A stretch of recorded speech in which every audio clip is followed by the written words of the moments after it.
C'est important de relancer l'étude PSICU2 parce qu'on a besoin d'augmenter sa validité psychométrique, mais surtout d'avoir une échelle plus courte afin qu'elle soit plus utilisée, mieux utilisée au sein des services et dans le cadre des recherches. C'est un outil important pour un chef de service de réanimation de pouvoir mesurer, quantifier les marqueurs de stress et la qualité de vie au travail de nos soignants. C'est un gage de qualité aussi professionnelle et de sécurité des soins.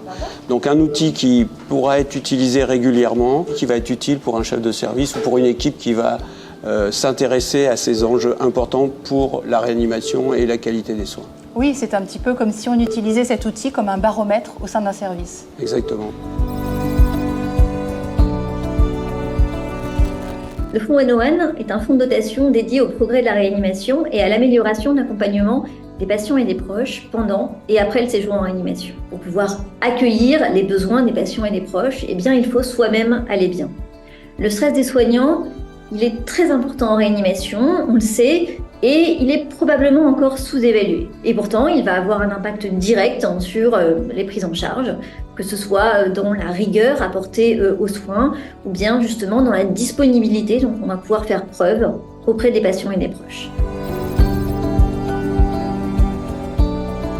À partir de là, nous avons besoin de collecter les expériences de stress d'un plus grand nombre de professionnels, ayant des fonctions différentes et évoluant dans des services plus variés. Cela permettra de conforter la connaissance que nous avons des stresseurs en réanimation, ainsi que de mieux comprendre les différences entre professions et d'identifier sur les 50 items de notre échelle ceux qui permettent le mieux de mesurer le stress. Cela nous permettra alors de réduire l'échelle pour qu'elle puisse être utilisée en contexte de routine.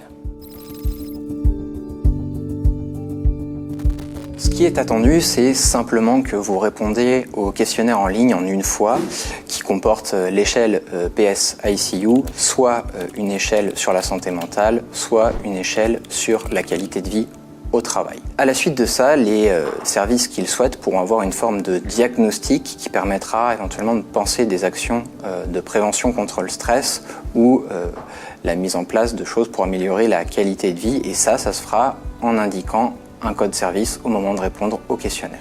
Mais cette procédure n'est pas obligatoire. Vous pouvez également répondre à un titre individuel.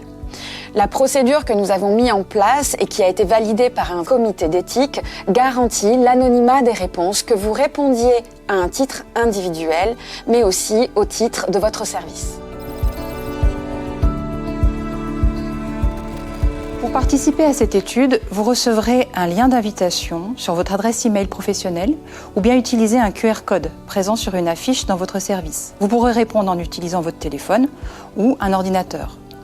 Tous les professionnels sont invités à répondre à cette échelle car tout le monde est concerné. À plus long terme, les résultats de cette étude permettront d'identifier les risques liés au stress et d'envisager des interventions qui pourront être ciblées au regard des résultats obtenus à l'échelle.